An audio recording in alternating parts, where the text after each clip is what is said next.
Y a todos ustedes, les damos la más cordial bienvenida en nombre de la Junta de Coordinación Política del Senado. Estamos en una sesión más de las tertulias literarias. En esta ocasión nos acompaña Gustavo Sharp. Él va a leernos algunos poemas y trabajo que hiciera José Revueltas a los 50 años de su fallecimiento. Gustavo es actor egresado de la licenciatura en teatro por la Universidad Veracruzana. Formó parte de la organización teatral de la misma universidad, donde realizó actividades relacionadas a la formación y difusión de la cultura.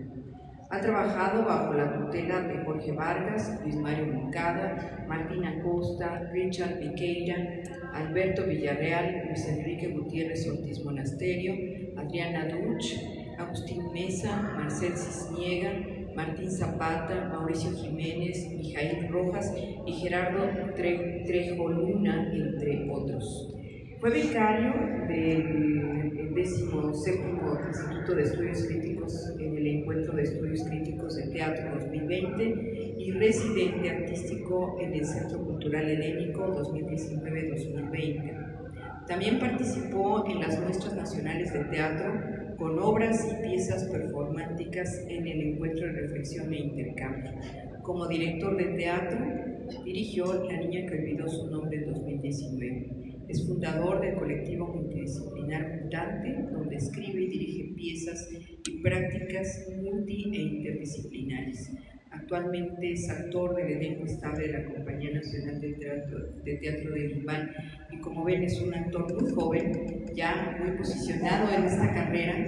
Y bueno, pues te agradecemos mucho su participación, te damos la más cordial bienvenida, Gustavo, y pues es todo tuyo el escenario. Muchas gracias.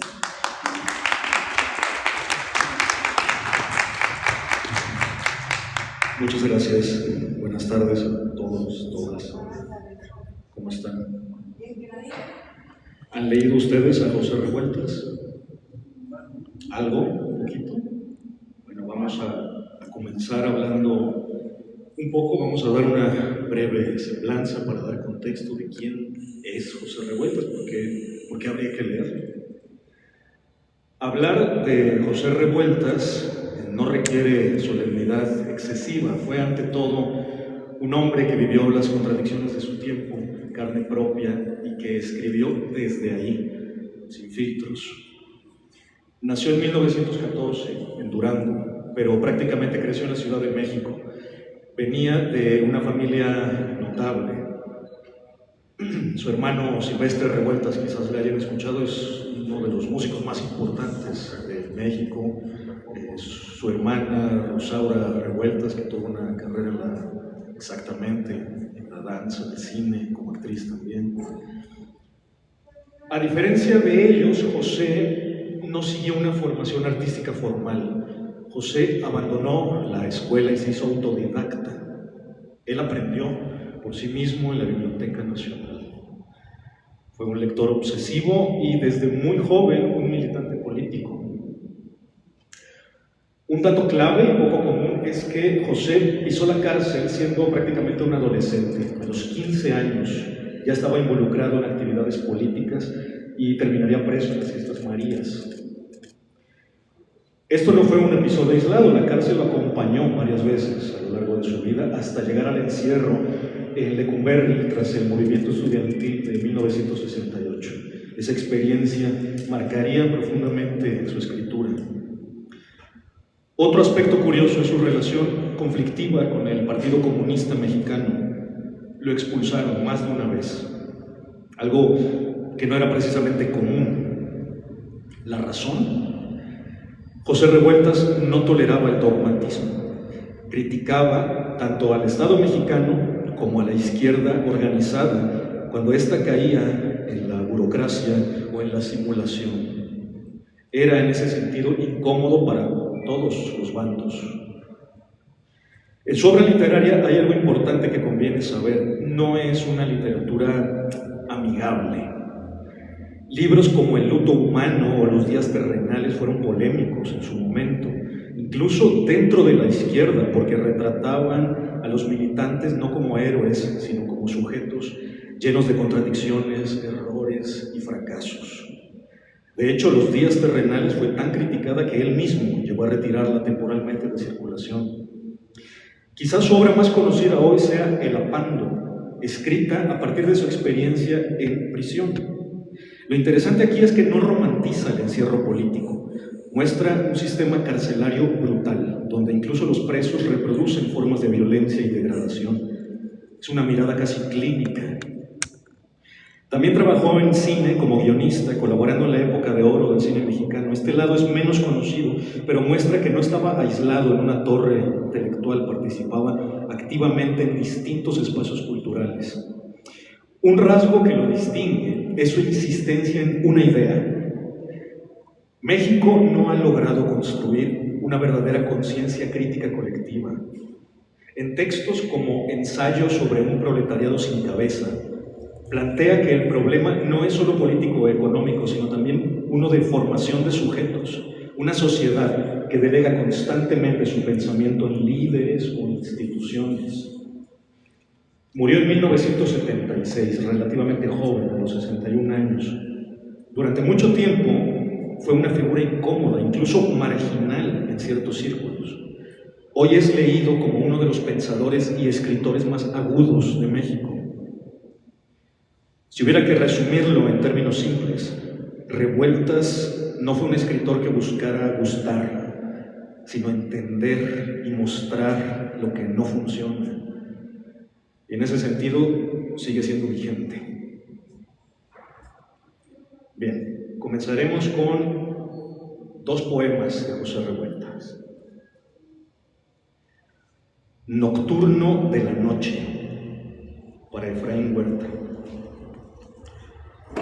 Cuando la noche,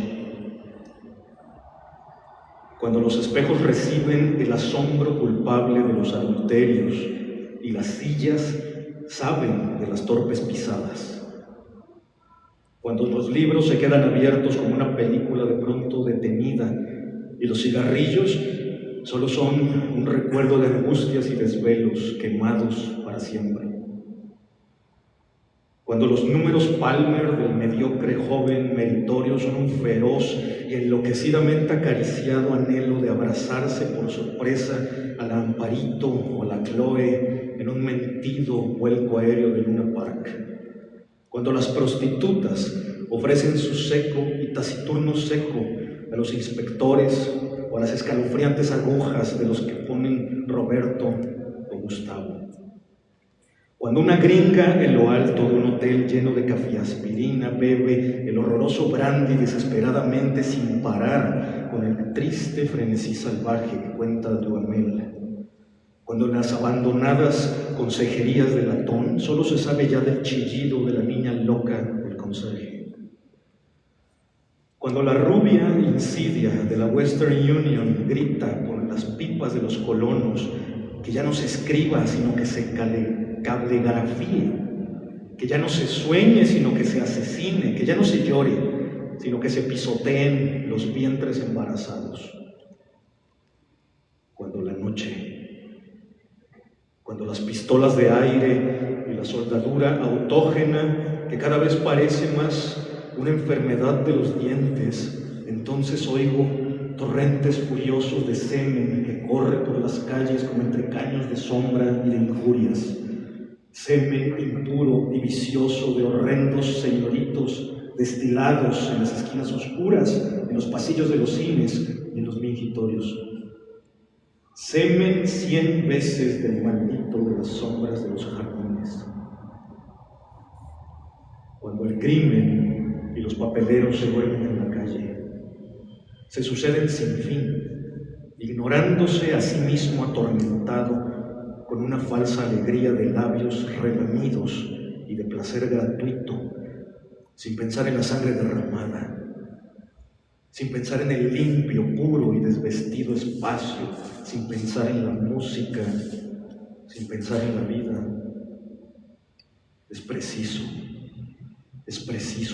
que se caigan los muros, que cesen los venablos de angustia que nos ha atravesado, que quede nada más un grito clamando, herido eternamente, y una sobrehumana colérica voluntad como ramas de un árbol furioso para golpear hasta el polvo y el aniquilamiento.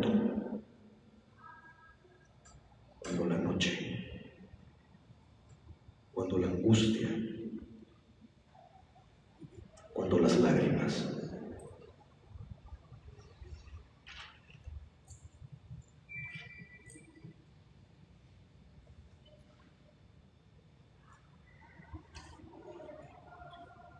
El propósito ciego. La línea tiene un punto innombrable, el de su ley entera, el de su sueño por ser línea. Acaba y comienza cuando existe, más allá de lo que piensa, pues se separa cada vez que actúa, cada vez que desvela su propio estar, su desarrollo, lo que ella sabe que debe ocupar más allá del vacío. Un espacio como ser que lo ocupa, ese tomarse sin cesar, que es ir llenando de sí misma lo que ella misma denomina, lo que sin ser no es ella. La más severa auscultación del caos limitado y sin nombre, el caos viudo, no navegable sino eterno, caído.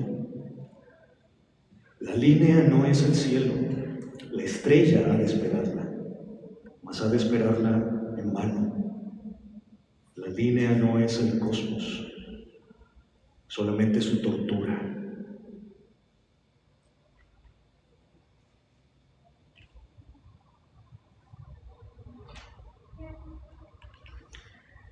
Bien, pasemos a un cuento, un breve cuento. ¿A alguien le remite a algo la época cristera, la guerra cristera? ¿Han escuchado algo sobre aquello? La frase "Viva Cristo Rey", tal vez. ¿Sí? ¿Qué han escuchado sobre aquello?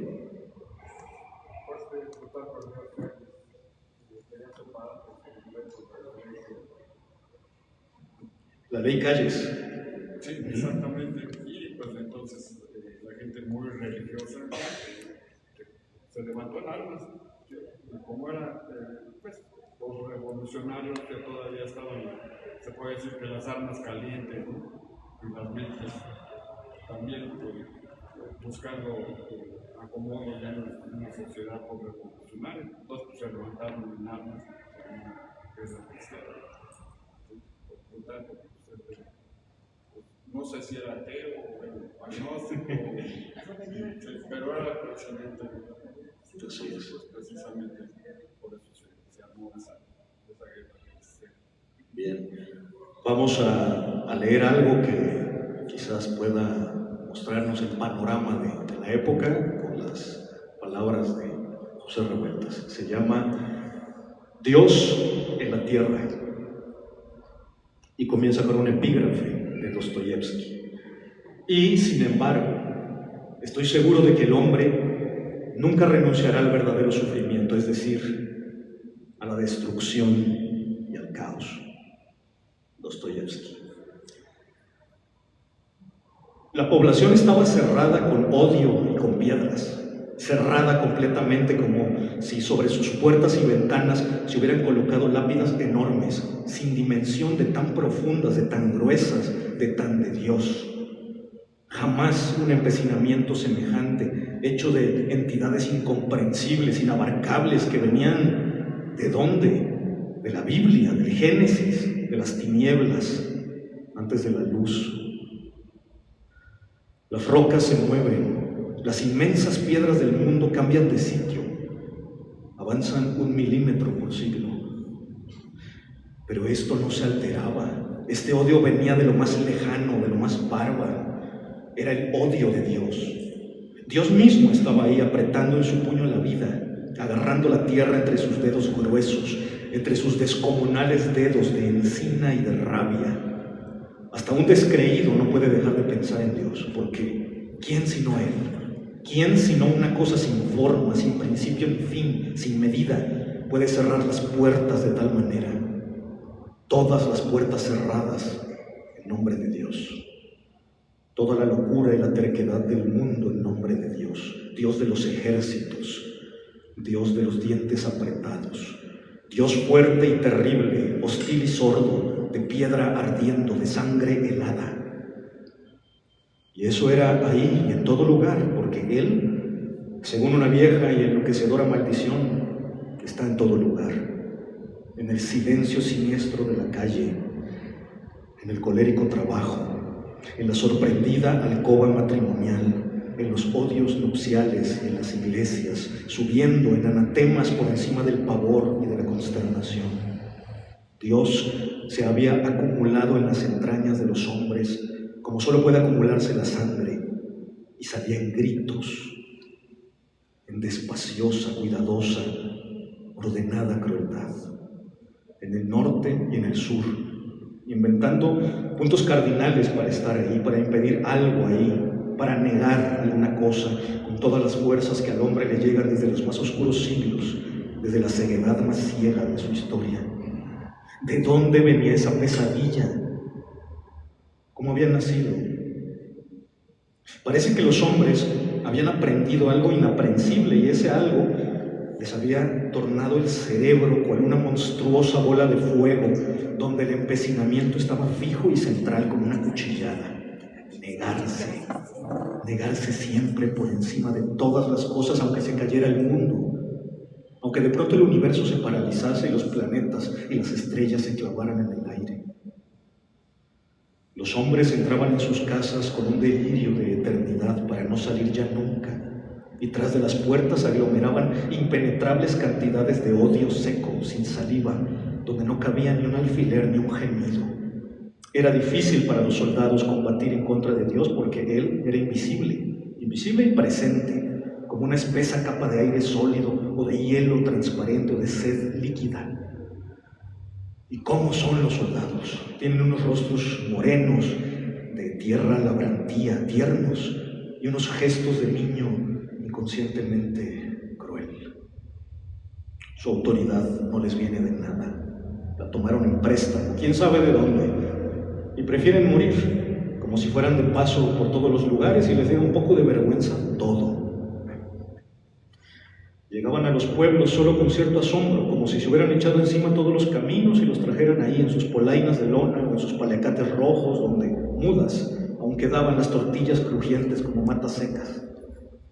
Los oficiales rabiaban ante el silencio, los desenfrenaba el mutismo hostil, la piedra enfrente, y tenían que ordenar entonces el saqueo, pues los pueblos estaban cerrados con odio, con láminas de odio, como mares petrificados.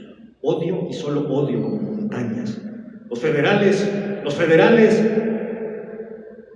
Y a esta voz era cuando las calles de los pueblos se ordenaban de indiferencia, de obstinada frialdad, y los hombres se morían provisionalmente aguardando dentro de las casas herméticas o disparando sus carabinas desde ignorados rincones. El oficial descendía con el rostro rojo y golpeaba con el cañón de su pistola la puerta inmóvil, bárbara. ¡Queremos comer! ¡Pagaremos todo! La respuesta era un silencio duradero, donde se paseaban los años, donde las manos no alcanzaban a levantarse. Después, un grito, como un aullido de lobo perseguido, de fiera rabiosamente triste. ¡Viva Cristo Rey! Era un rey. ¿Quién era? ¿Dónde estaba? ¿Por qué caminos espantosos? La tropa podía caminar leguas y más leguas sin detenerse. Los soldados podían comerse los unos a los otros. Dios había tapiado las casas y había quemado los campos para que no hubiese ni descanso, ni abrigo, ni aliento, ni semilla. La voz era una, unánime, sin límites. Ni agua. El agua es tierna y llena de gracia. El agua es joven y antigua. Parece una mujer lejana y primera, eternamente leal. El mundo se hizo de agua y de tierra, y ambas están unidas, como si dos cielos opuestos hubiesen realizado nupcias imponderables.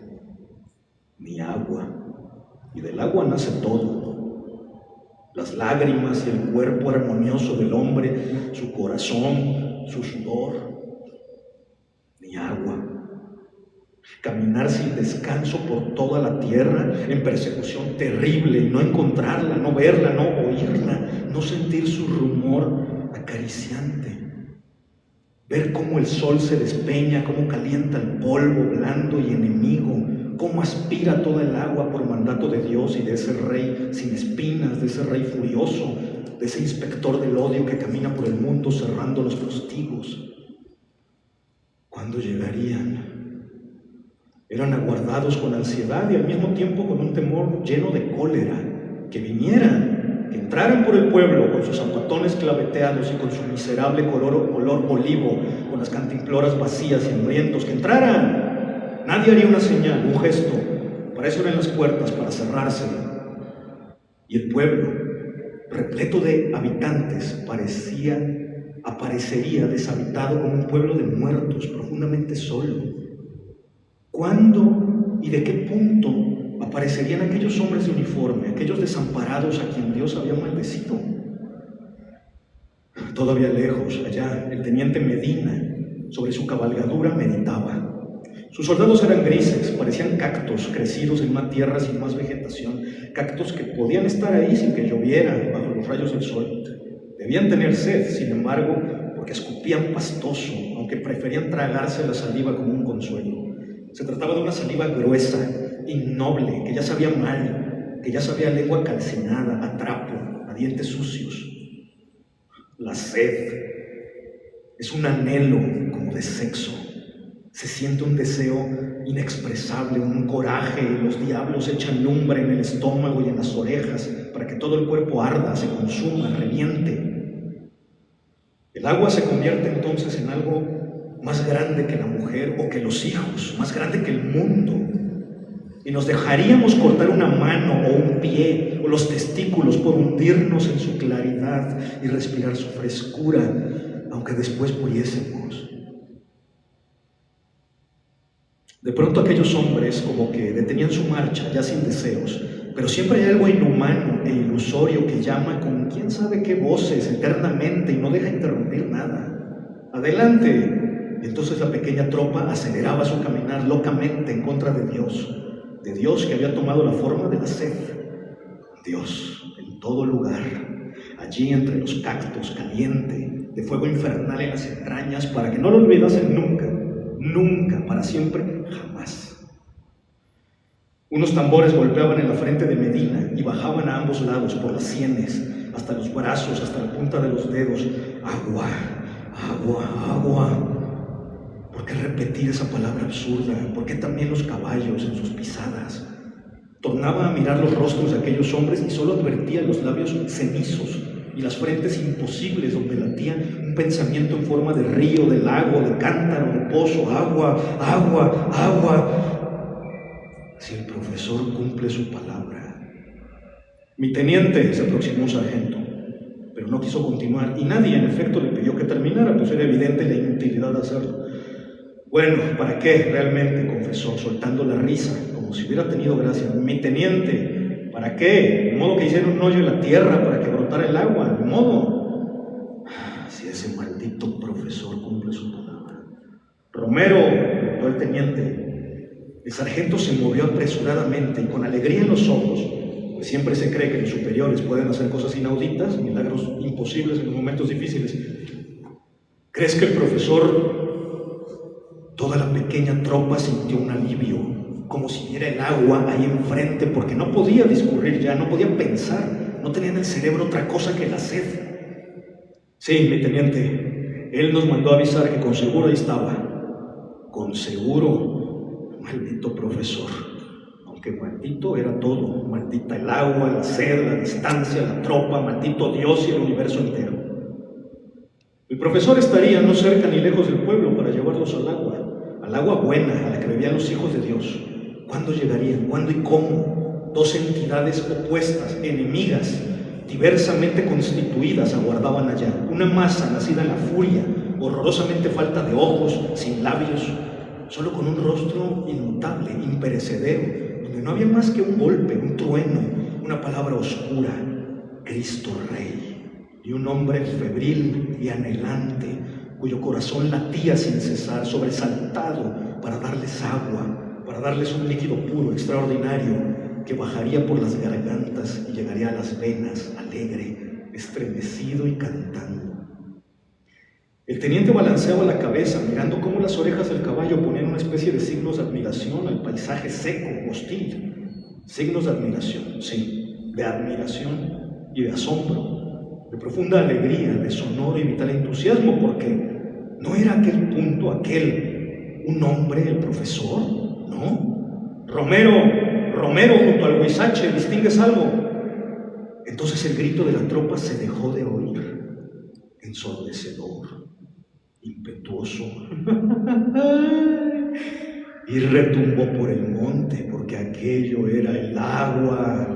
Una masa que de lejos parecía blanca, estaba ahí compacta, de cerca fea, brutal, porfiada como una maldición.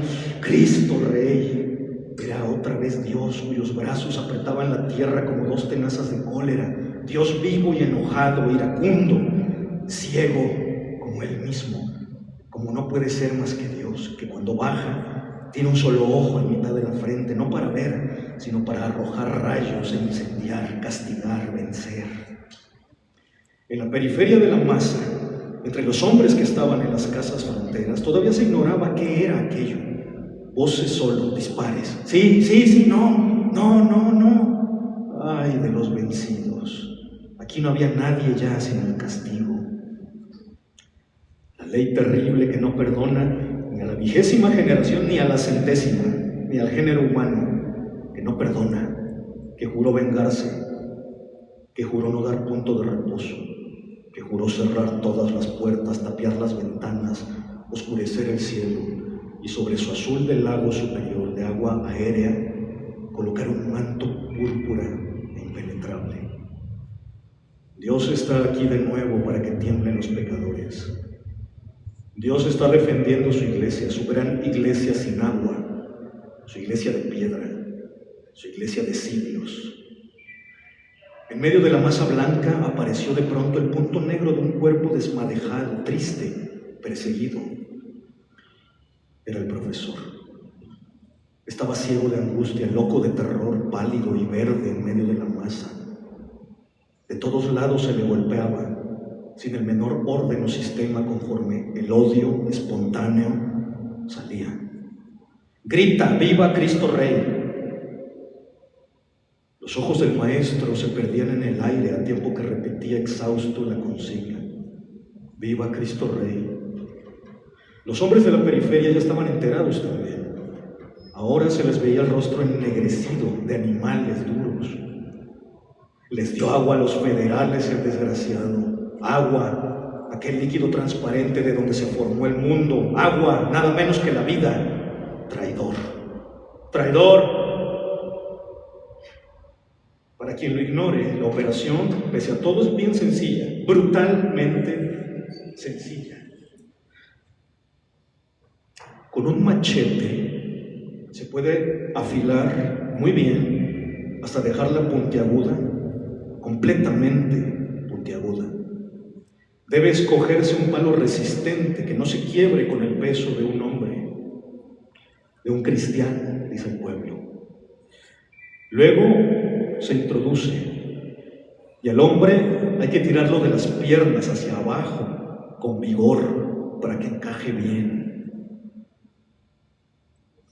De lejos el maestro parecía un espantapájaros sobre su estaca, agitándose como si lo moviera el viento que ya corría llevando la voz profunda, ciclópea de Dios que había pasado por la tierra.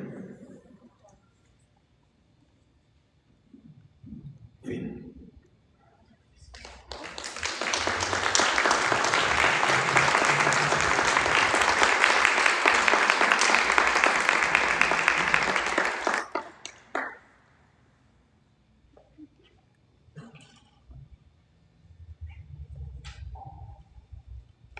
Es un cuento situado hace un siglo.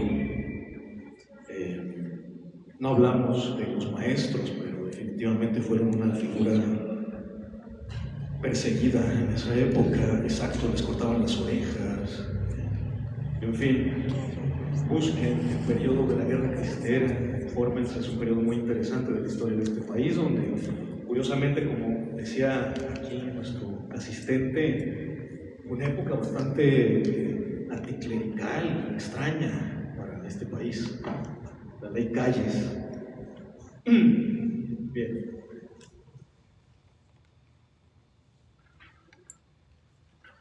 Vamos con dos poemas también ahora.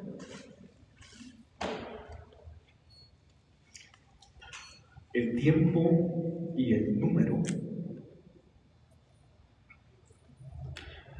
Caen las cosas, dejan de ser, desaparecen, y algo las detiene en su propia sombra, donde quedan apagadas, vivas nada más por el impulso de permanecer sin ser ya nada.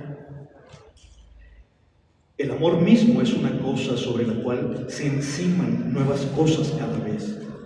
Un palimpsesto donde los recuerdos son distintos a lo que recuerdan y parecen bellos recuerdos sin haberlos sido, porque la muerte los retoca con la compasión y los disfraza de encuentros que no fueron, pero deben parecernos puros, para que el presente nos acoja sin demasiada pena y no nos arrebate el último pan.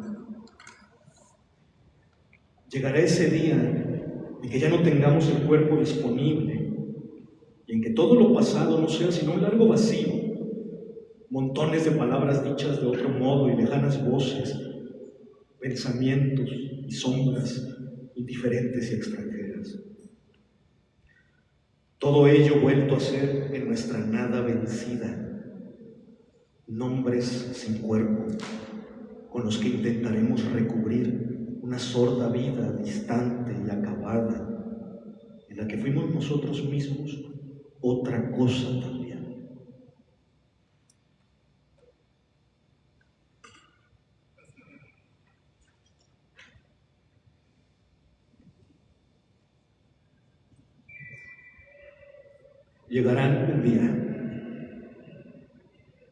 Llegarán un día las nobles embarcaciones a recoger al hombre, apresuradas y puras. Llegarán con su amor por las bahías y aquellos mares habitados. Ya se ven preconcebidas y perfectas en el anhelo. ¿Cuándo llegarán? Es posible que solo sean negros barcos asesinos, sombras del mal. Pero esperamos. Solo estamos desnudos. Eso es todo.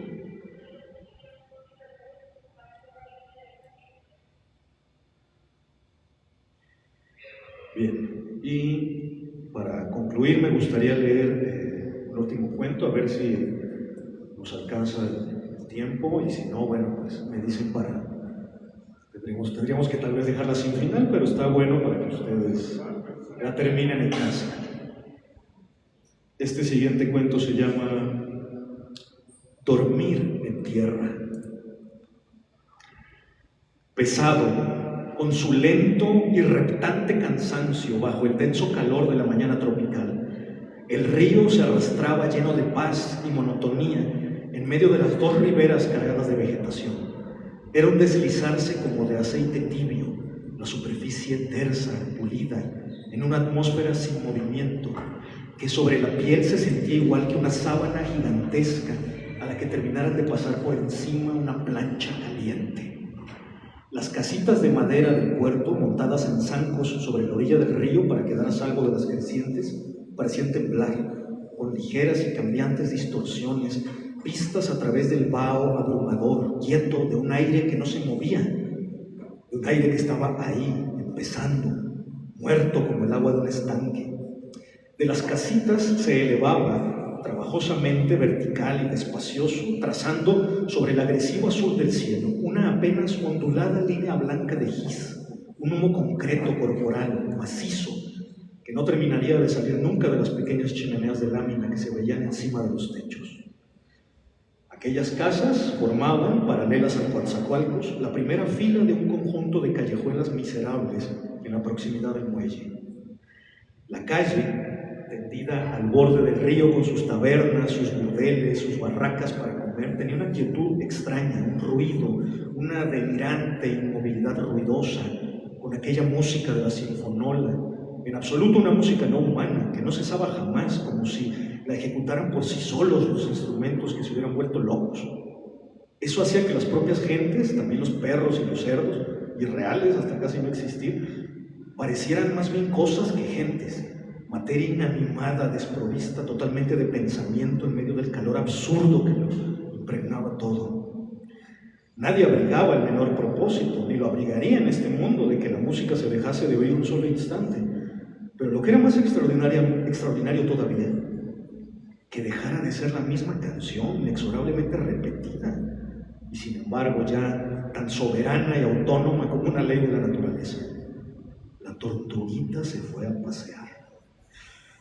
Los obreros sin trabajo, despedidos de la refinería de petróleo unos meses antes, escuchaban como muertos, sentados a las sombras de las casas, casi sin hablar, hartos los unos de los otros, con una indiferencia pesada y triste de esclavos. Parecían tener una cierta convicción sorda, instintiva, de que ya no podrían abandonar esta calle, este refugio desamparado, igual que si estuvieran sujetos por un cepo, unidos por la indolente esperanza de un barco que descargar o cualquier otra ocupación improbable, inconcreta, de que pudiese serles remunerativa, pero de que les resultaba imposible precisar algo. Allá en sus hogares, entre tanto, sus mujeres acumularían lentamente hacia ellos ese rencor herido, resignado de darles algo de comer en cualquier forma, rajándose el alma a su vil regreso cada día, puntuales como si salieran de la fábrica. Esa calle. La tortuguita se fue a pasear. La calle de los sin trabajo y de las prostitutas baratas, sin zapatos, de las prostitutas que no tenían zapatos. Allí estaban algunas de ellas en lo alto de sus casas, ahorcajadas sobre pasamanos en la parte superior de la escalera o apoyadas sobre un hombro en el marco de las puertas, con los vestidos de tela corrientes que les ceñían los cuerpos desnudos, en absoluto por el sudor, jadeantes, extrañas vacas sagradas y sucias, lentas, ociosas, todas con la misma expresión de desesperanzado aburrimiento, húmedas. Miraban sin moverse con atenta y anhelante estupidez hacia el río, donde el Tritón, un viejo remolcador, maniobraba para sujetar una gran barcaza averiada que había traído desde Puerto México. Una mirada entendida, sabia, que deducía con precisión del estado de la maniobra cuándo terminaría la faena, en espera de que después vinieran algunos de los 10 o 12 tripulantes antes de zarpar nuevamente el Tritón, a poseerlas, apresurados y sumisos, a cambio de las toscas monedas de cobre y los pegajosos billetes que llevarían encima.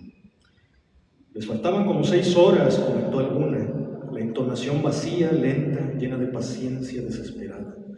Nadie añadió una palabra más, no había por qué hacerlo, la cosa era segura de cualquier modo, vendrían, los tripulantes del Tritón vendrían antes de zarpar. Ellas miraban solamente. Eso era lo único que les quedaba en la vida por ahora, no apartar los ojos de aquel remolcador negro, ese feo barco ancho y como mutilado. Allí estaba y no podían hacer otra cosa que mirarlo, mirar ese destino que se aproxima, quedarse quietas ahí, como a mitad de la vía por donde viene la locomotora, de que no podrá salirse nunca de sus rieles. Entre las prostitutas y los tripulantes del barco existía aquella prerrelación íntima, concreta, casi doméstica y familiar, que existe entre el astrónomo y el cuerpo cósmico que inevitablemente entrará en la órbita de la Tierra y que entonces se volverá de inmediato un sujeto palpitante y real, largamente destinado a que el hombre lo posea, bajo la primera mirada terrestre. Los hombres del remolcador, sin conocerlas, las habían pensado, establecido, elaborado en todos sus detalles desde el momento mismo que supieron que el Tritón se dirigía a Minatitlán. Y ellas, por su parte, los aguardaban, todo esto de un modo tan específico y determinado, que el encuentro era ya, desde ahora, el acto único, particular y amoroso de 2 sentenciados a muerte. Entonces miraban hacia el remolcador, no podían hacer otra cosa, estaban condenadas a mirarlo, como en el infierno. La tortuguita se fue a pasear. La última de 6 monedas hacía girar por sexta vez el disco de la sinfonola cuya canción estaba por terminarse. Ninguna de las mujeres hubiera comprendido esa libertad de que la música se dejara oír. Era una de esas cosas imposibles que hay en la vida. Entre las mujeres hubo algo parecido a una lejana y perezosa animación, esa animación de bestias sonámbulas que tienen los animales dentro de una jaula. Y ahora, ¿a quién le toca hacer la pendeja? Se escuchó que alguna preguntaba. Ese calificativo merecía por convención tranquilamente aceptada aquella a quien le correspondiera el turno de recoger las monedas para alimentar a la sinfonola hasta el fin de los siglos. Los rostros casi giraron hacia una mujer de toscas proporciones y baja estatura, que tenía ese horrorizante atractivo de ciertas piezas arqueológicas, la piel llena de gruesos poros y unos muslos breves bajo el cerámico vientre atroz. «¡Le toca a la chunca!», gritaron.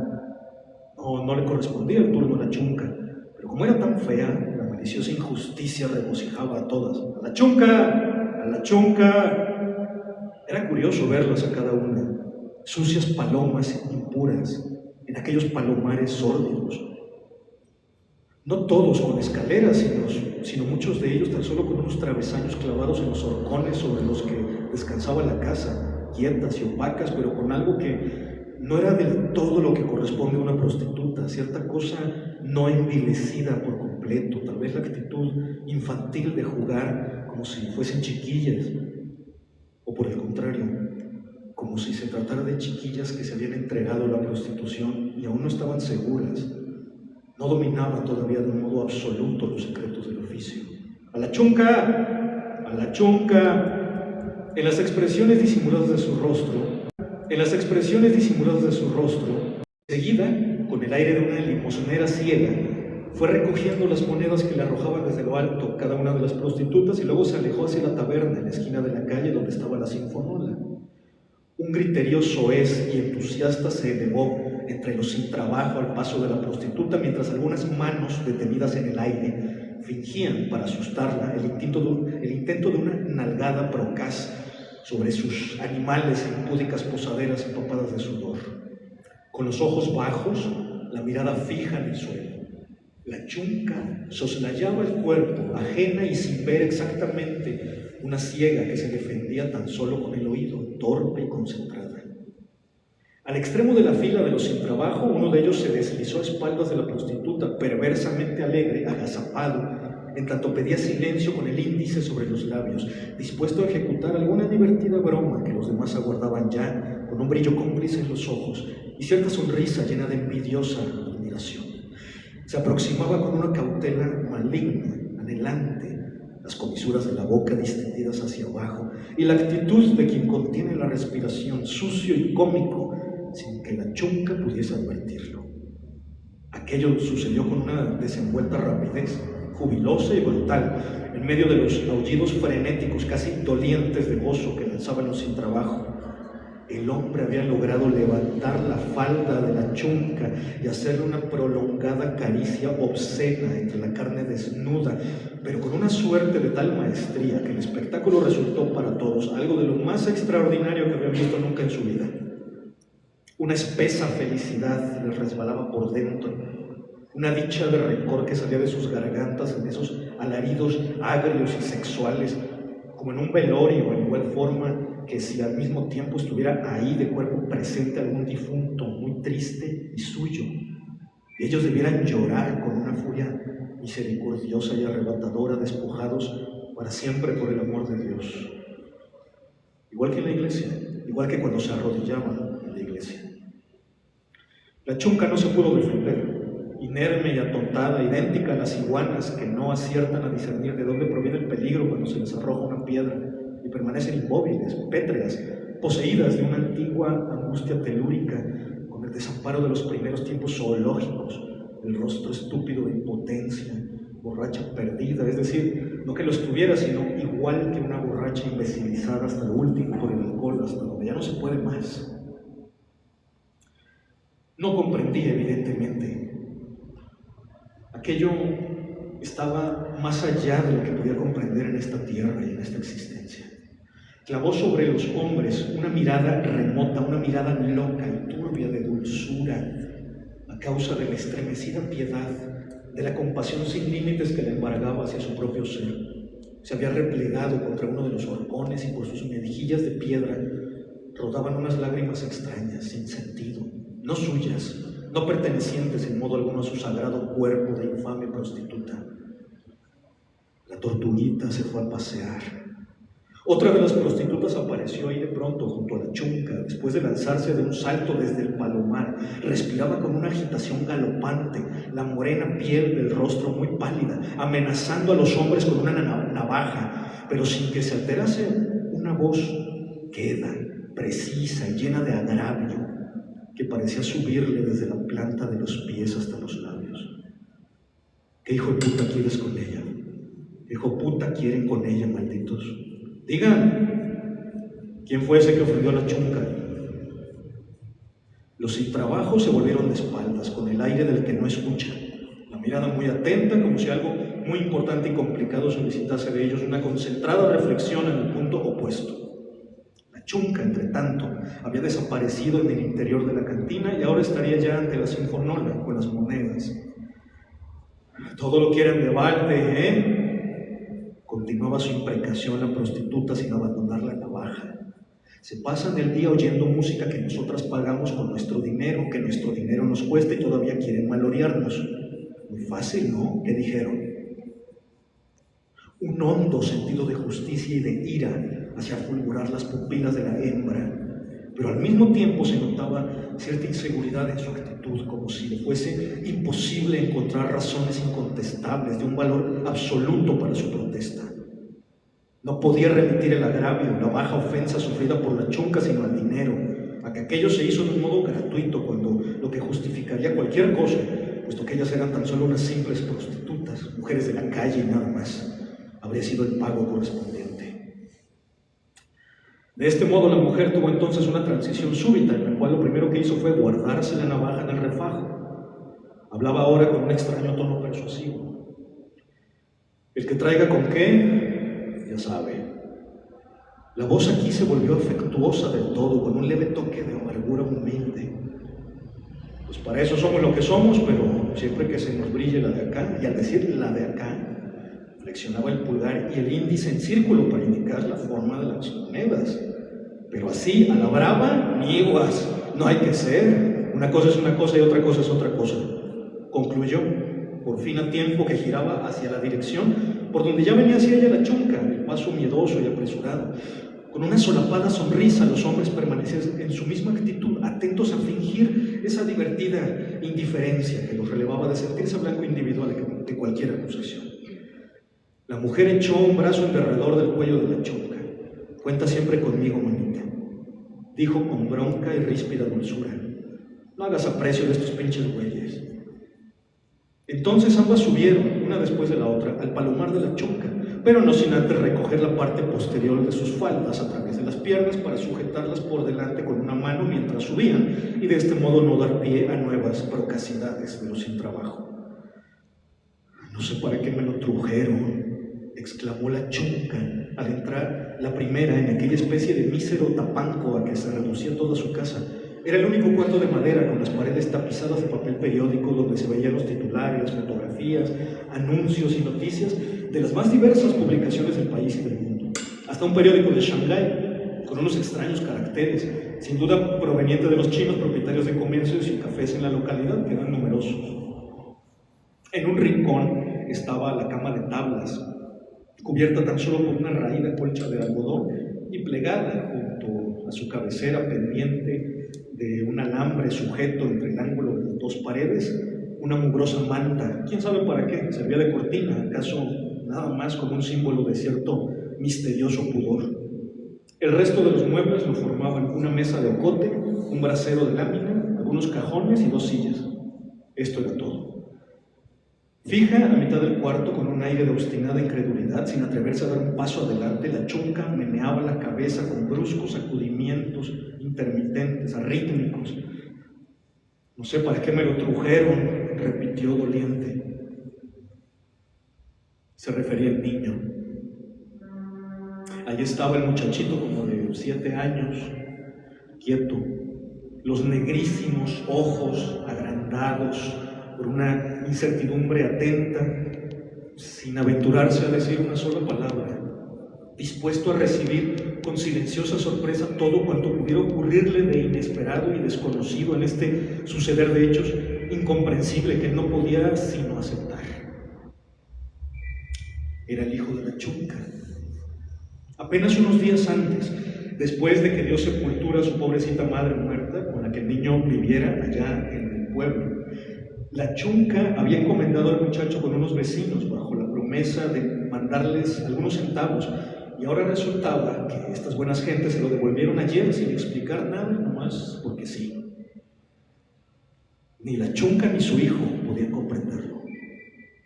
La otra prostituta se acordó de que anoche, cuando supo esta desgracia de la Chunca, no había tenido oportunidad de preguntarle cómo se llamaba el niño.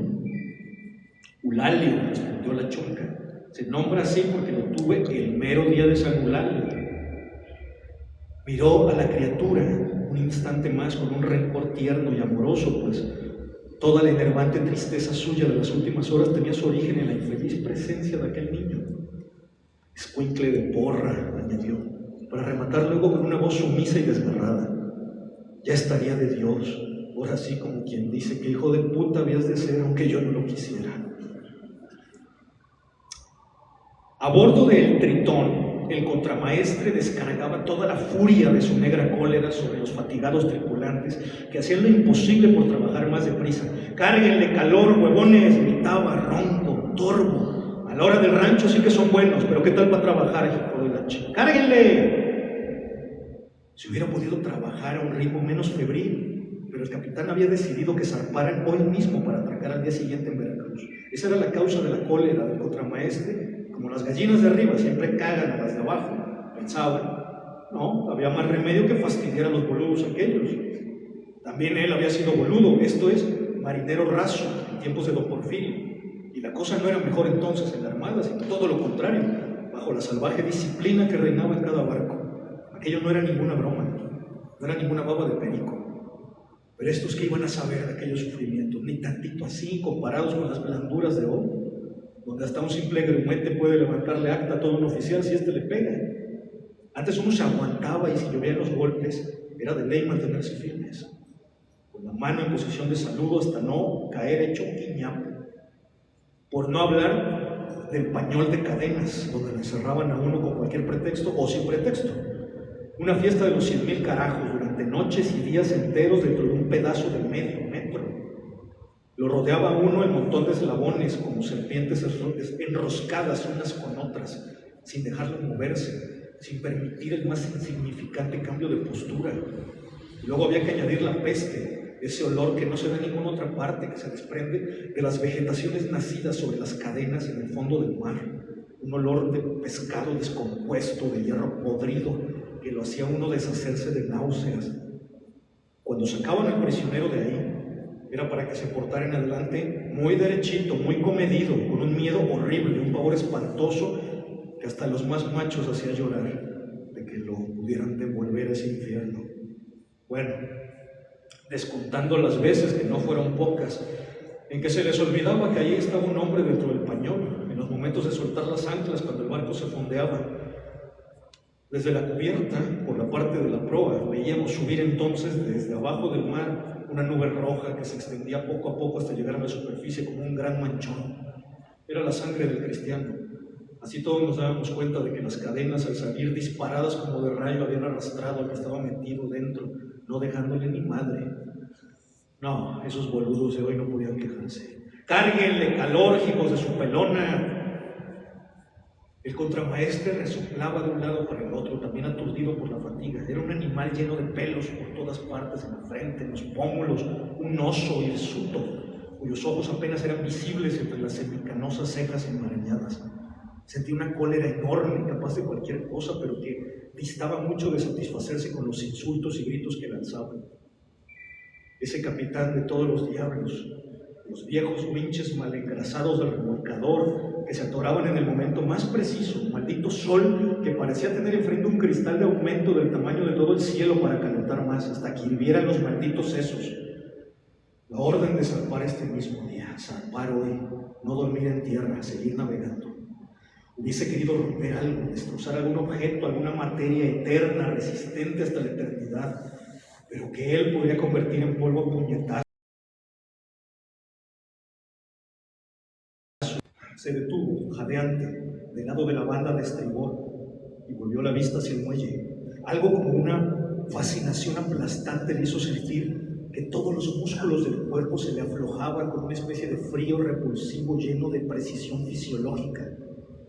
Ahí estaba el infeliz, ahí estaba el desgraciado, ahí estaba en el muelle aquel niño inverosímil y espantoso, quieto como desde un principio, como desde hacía 3 o 4 horas, igual que una estatua, sin apartar la mirada muda que salía de sus 2 grandes ojos atónitos de la figura del contramaestre, fijos sobre él como los de un pájaro disecado que lo persiguiera completamente sin expresión.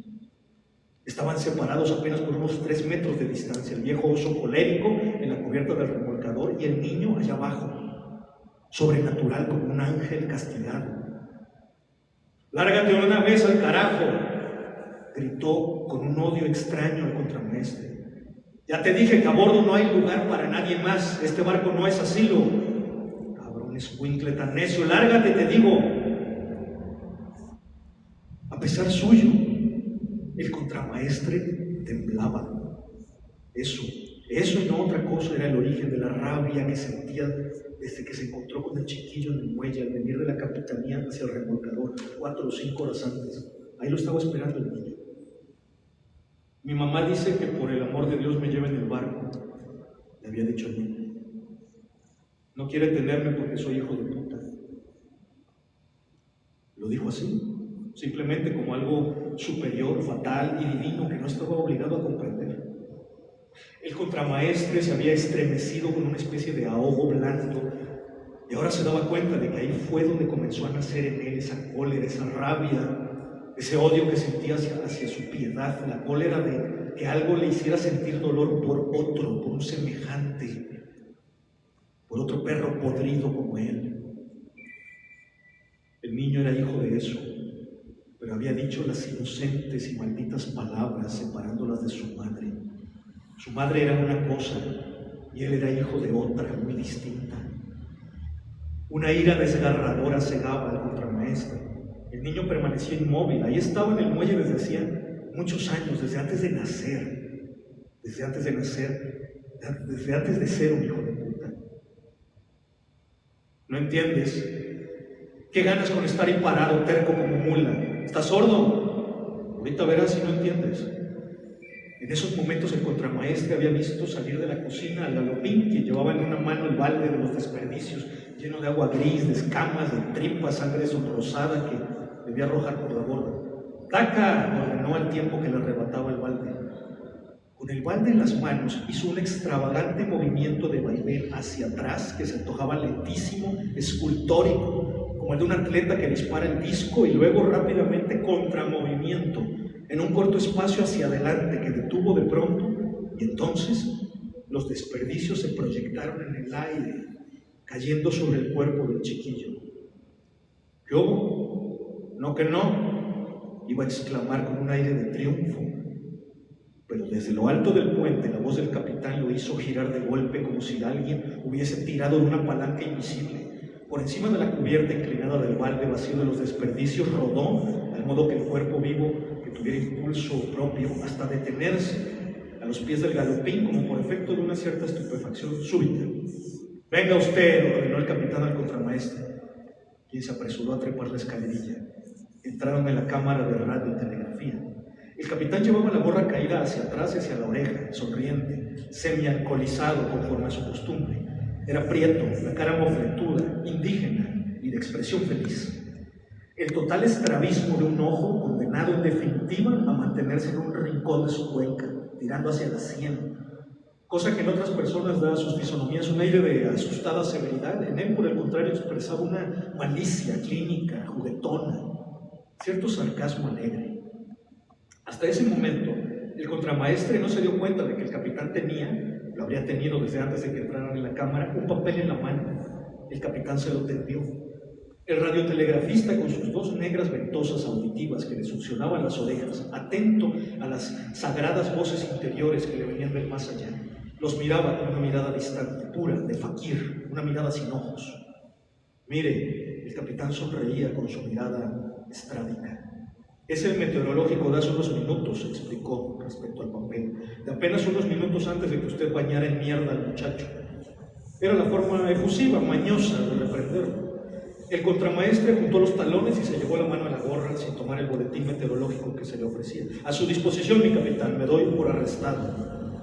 Era en verdad un oso de circo con la mano en alto, torpe y aturdido. El capitán insistió aproximándole el boletín al rostro con una leve intención provocadora, mientras el ojo se burlaba. Léalo.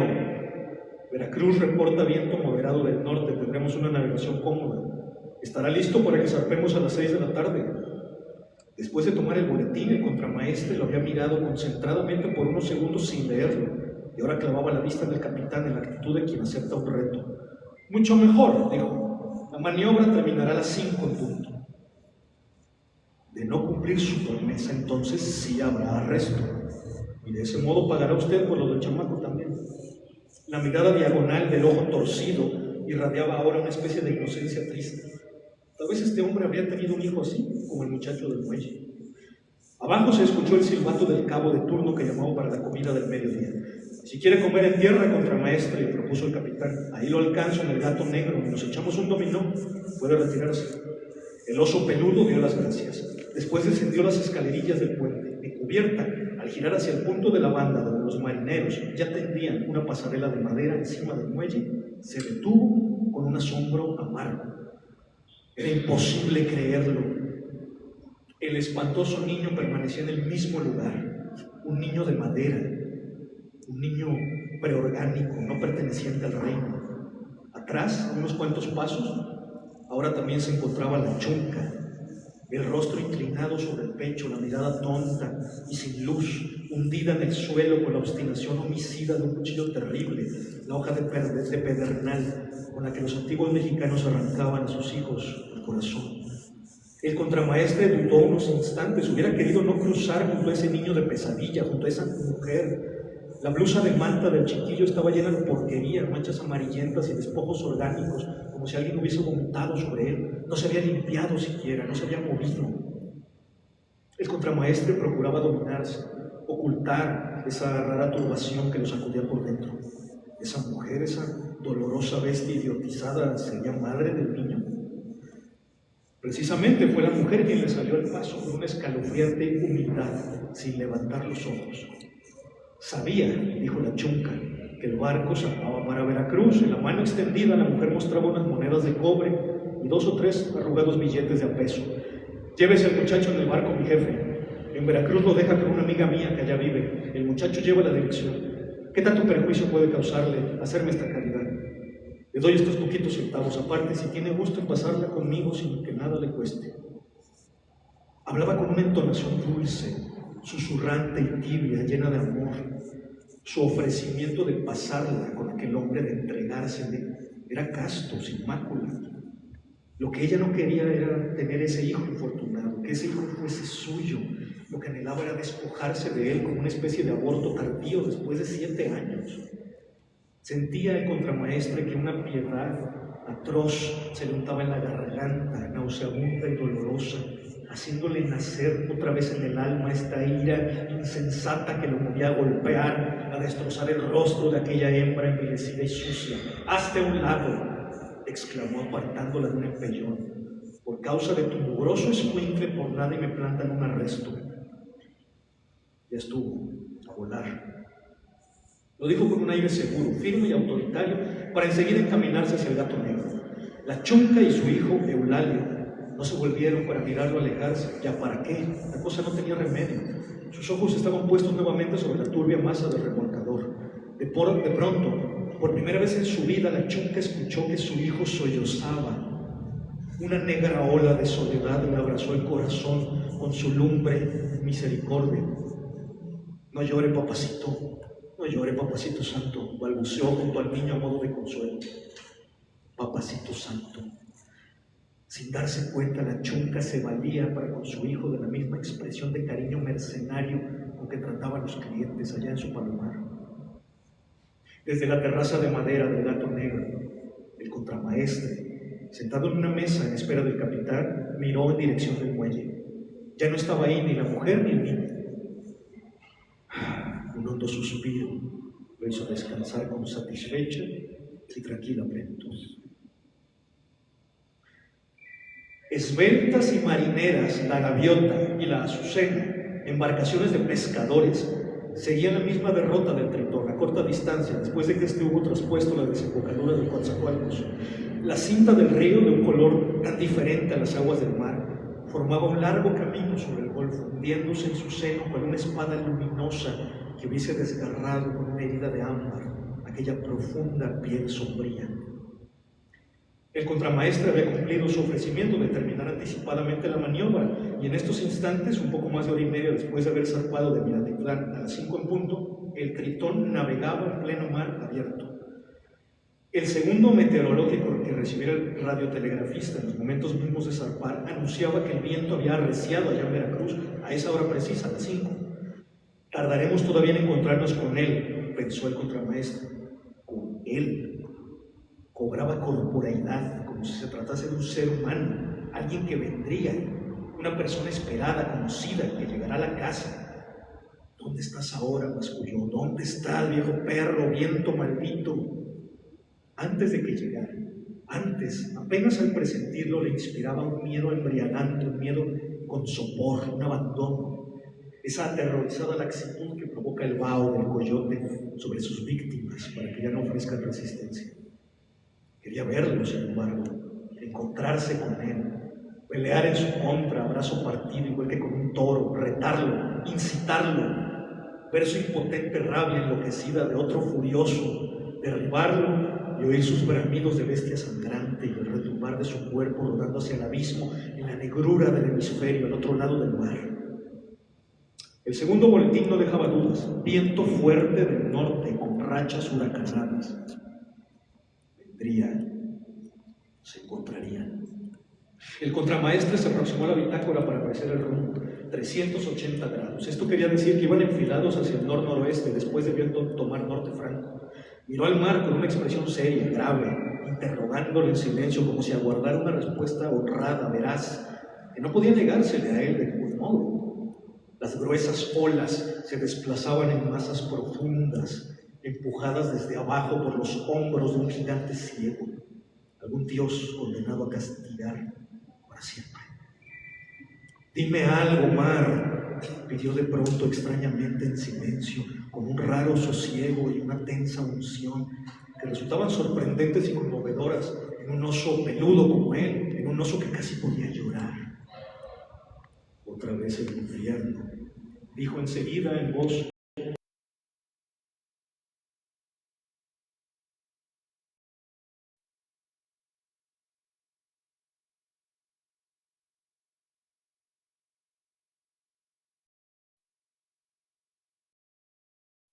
en las olas, en esos torsos, en esos pedazos de cíclope que inútilmente querían recobrar otra vez su forma completa, enlazados, desesperados.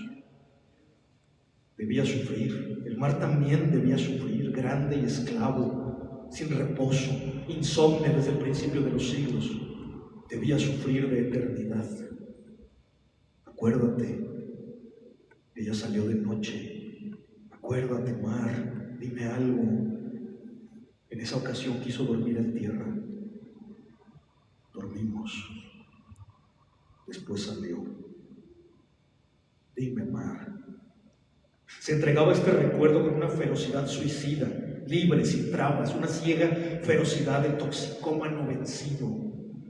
Era una siniestra perturbación de su alma, un fascinante morbo que iba y venía en el tiempo para aparecer cuando menos lo esperaba, sin evocarlo, igual que un planeta del martirio que repitiese su órbita de vez en vez. Ella había insistido en dormir en tierra cuando menos esa noche de aniversario, después de 3 años de vivir con él a bordo del Malandro. El Malandro era su casa, una patria única, una posesión inalienable. Fue por los tiempos en que él estuvo fuera de la Armada. cuando lo dieron de baja por haber participado en la sedición de una fragata que había secundado a ciertos locos generales de tierra adentro sublevados contra el régimen. Se hizo patrón del Balandro entonces, y así vivió. Se habían mirado larga y osadamente en el muelle sin decirse una palabra, y luego ella subió a bordo para quedarse ahí en el barco a vivir. Casi no iba vestida, descalza, la ropa en jirones, bella y escalofriante como una tempestad. El caso es que durante esos 3 años nunca habían dormido juntos en tierra.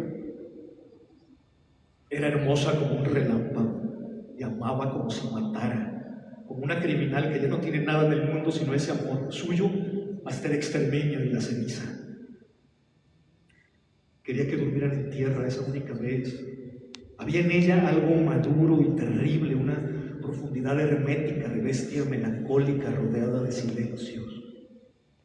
Durante las largas travesías lo acompañaba junto a la caña del timón, echada boca abajo sobre la cubierta, con los ojos inyectados y abiertos y los labios pegados contra el piso como si lo besara o lo lamiera, igual que un perro enyerbado. Salió de noche. Al día siguiente el Balandro ya no estaba en el puerto. El timonel había olvidado su gorra junto a la vita donde atracaban. Era un muchacho bello y sombrío, que tenía una mirada bárbara, negra, de pedernal. El contramaestre entrecerró los párpados temblorosos. Ella estaba hecha para amar con esa inclemencia homicida de náufrago, con esa lumbre sin límites, con esa voracidad invasora. Estaba hecha para amar como nunca lo habían amado a él. Fue entonces cuando comprendió lo que significaba ese perro enyerbado, con los labios abiertos contra el suelo y la mirada fija como un hachazo. Esa mujer que permanecía horas enteras sin moverse, avasallada al pie de la caña del timón junto al hermoso mancebo sombrío. Dime algo, Mar. Cualquier cosa. Lo que sea. Aunque no venga a cuento. La había sentido deslizarse fuera de la cama, con un aire predeterminado, alucinante, de helada hipnosis. Luego la miró salir del cuarto, cerrar la puerta a sus espaldas, perderse, en fin. Iba con los pies desnudos, desnuda toda, bajo el solo corpiño de gasa. Esperó a que sus pasos se alejaran. Si no se hubiera ido, la habría estrangulado al amanecer antes de que volvieran al Balandro, pasada esa noche en que dormían juntos en tierra por vez primera. El cuarto de la posada estaba vacío y a cada instante con menos paredes, sin paredes ya, sin aliento, un cuarto como el mar, solitario como el mar. Miró largamente por la ventana, inmóvil, hasta deshumanizarse, hasta que se hubo desangrado por completo. La blanca figura de gasa caminaba por el mundo del rompeolas en dirección al muelle. La sombra recia del timonel se desprendió del Balandro donde la aguardaba para salir a su encuentro. Los vio unirse y zarpar. Era cosa de salir de este recuerdo venenoso.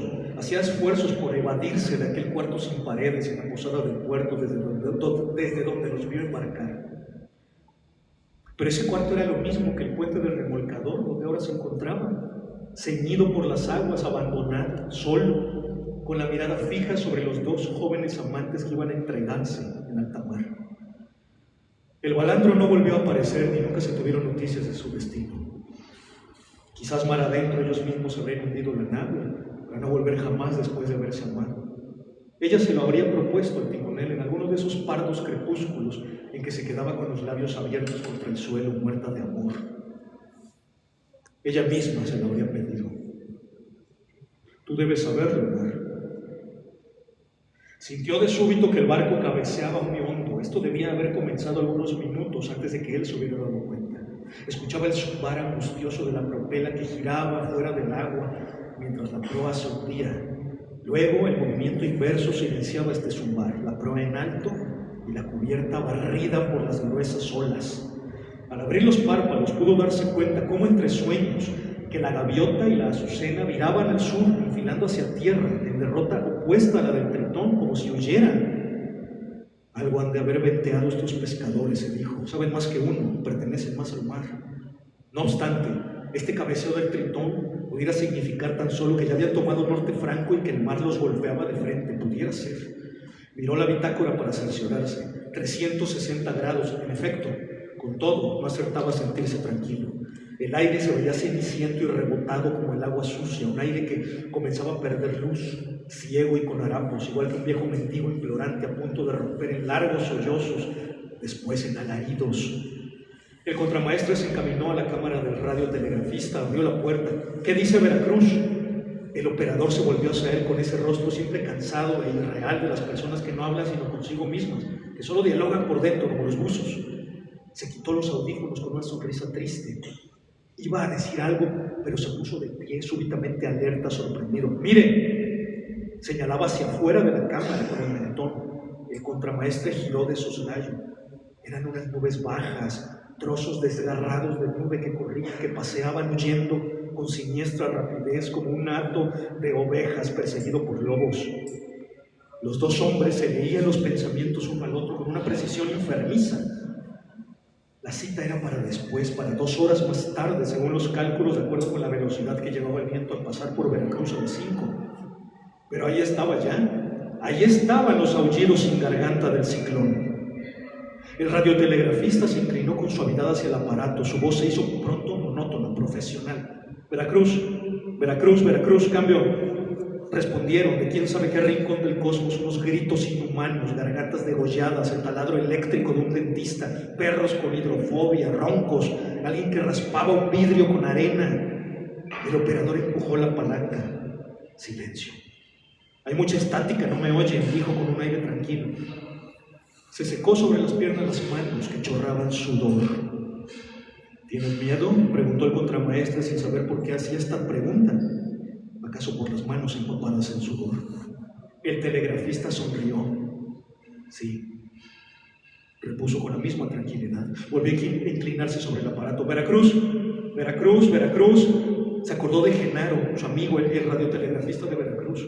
Debía estar en servicio a estas horas. Veracruz, Veracruz, Genaro. Genaro, Veracruz. Veracruz, conteste, Veracruz. ¿Me oyes, Genaro? Llamando a Veracruz, conteste, cambio. Otra vez un cacareo de gallinas encolerizadas, el ruido de alguna trepanación, silbidos. Los dos hombres esperaban tensos, sin parpadear, a que aquello terminara algún día. El barco ahora daba bruscos bandazos. Morales, Morales, el aparato había respondido por fin. Los hombres se cambiaron a una mirada rápida, sin comentar. Aquí Veracruz, habla Genaro. De pronto la voz del aparato pareció sorprenderse bajo el efecto de una duda inconcebible. ¿De dónde me estás hablando, Morales? Cambio. Exigió una respuesta perentoria con ese tono aprensivo, casi maternal. El telegrafista Morales imaginó a Genaro en la oficina de Veracruz, inclinando sobre los aparatos de expresión llena de asombro. Obedeció el requerimiento de Genaro y empujó la palanquita de cambio para que lo escucharan allá, a quién sabe cuántas millas de distancia. ¡Aquí, el Tritón! Hablo desde el Tritón, Genaro. Está aquí el contramaestre Galindo que te saluda. Enseguida quiso bromear. ¿Qué tal se nos irá a poner con esta brisita que se ha soltado? Cambio. Veracruz repuso con una maldición. Ten máquina atrás, gritó. Puede que todavía tengan tiempo, el ciclón no tarda en alcanzarlos. Aquí la voz se hizo afectuosa a pesar de las circunstancias. Muy buenas, contramaestre Galindo.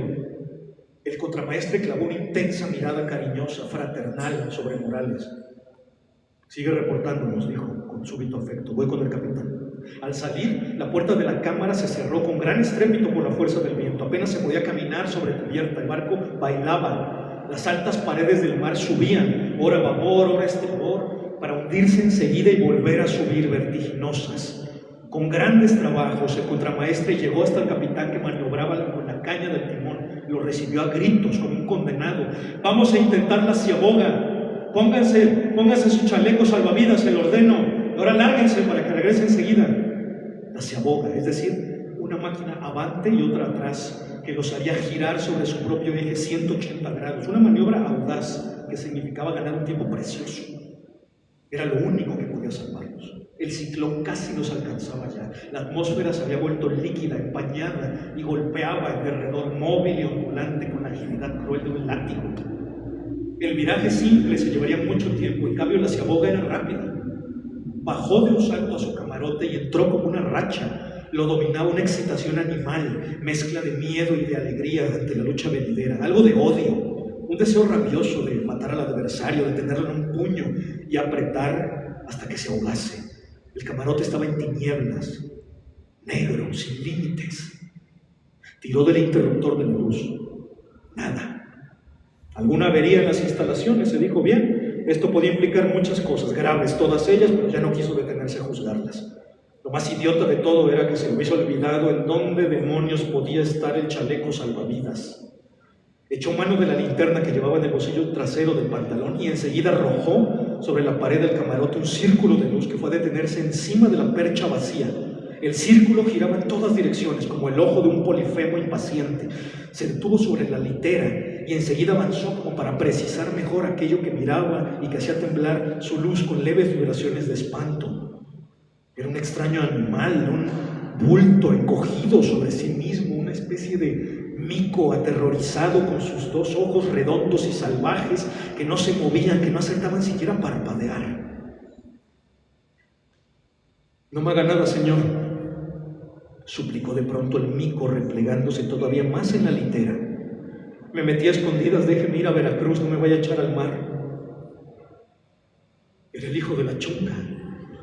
El contramaestre no podía articular una sola palabra. Sintió que sobre sus peludas mejillas resbalaban unas lágrimas gruesas. Tenía una necesidad atroz de arrodillarse.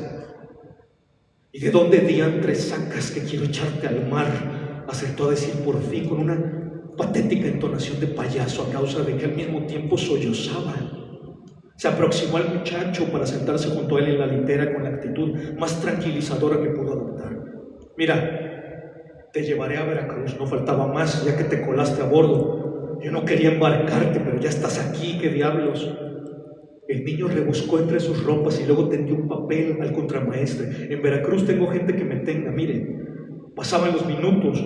Pronto tendría encima el ciclón. El contramaestre desdobló el papelito las 3 veces que era necesario para extenderlo por completo. Era un papelito santo, un papel sagrado. Lo examinó a la luz de la lámpara. «Señora Felipe Martínez, puerto de Veracruz. Veracruz, cuida mucho a mi hijo, Felipa». Esto era todo. «Malaya, tu madre», estalló el contramaestre. «¿A qué casa? ¿A qué dirección? ¿Con qué gente vas a llegar? Se necesita ser animales, indios herreros, bestias». El muchacho volvió a replegarse contra el rincón, poseído de un miedo horrible.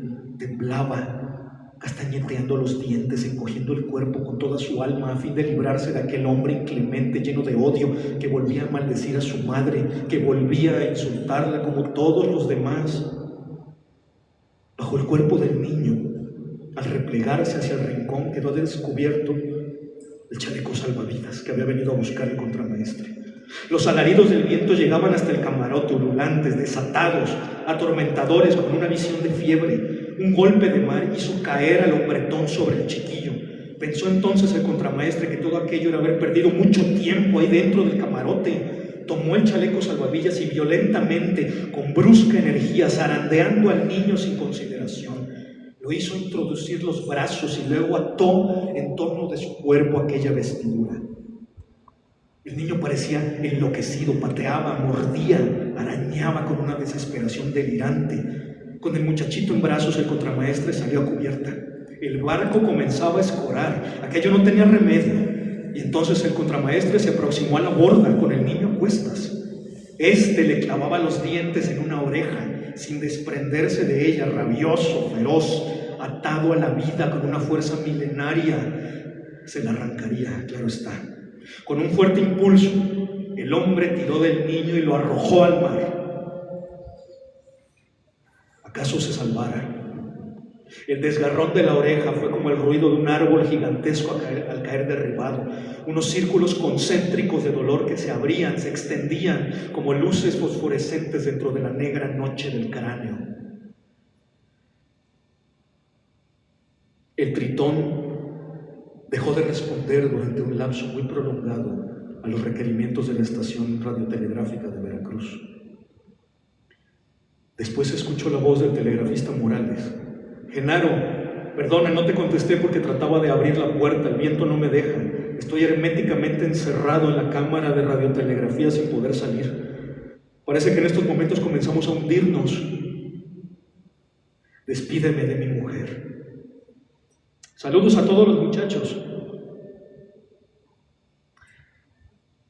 Al amanecer, y en compañía de un grupo de infantes de marina, Genaro recorría las playas de Antón Lizardo en espera de que pudiese aparecer alguno de los náufragos del Tritón. No apareció nadie, no encontraron a nadie, aunque el Tritón se había hundido a esas alturas y apenas a escasas 3 millas de la costa. Por cuanto al niño que habían descubierto en la playa, su presencia era inexplicable porque nadie había reportado que fuese a bordo del Tritón. Era, en cierto modo, un niño inexistente del cual resultaba imposible informar a las autoridades superiores que había sido el único ser humano que se salvara de la catástrofe. Sin embargo, en el chaleco salvavidas del niño se veían impresas con toda claridad las letras de El Tritón. Genaro tomó en brazos a la criatura, interrogándola con suavidad, con afecto. «¿Me tiró al mar?», exclamó el niño con odio. «El hombre me tiró al mar. No quería que yo fuera en el barco. Era un hombre lleno de pelos que me daba miedo. Quiso que me ahogara en el mar». Genaro estrechó al niño contra su pecho. Un hombre peludo y que daba miedo, pensó. Era él. Era él. Era el contramaestre Galindo, el mejor hombre que he conocido en la tierra. Fin.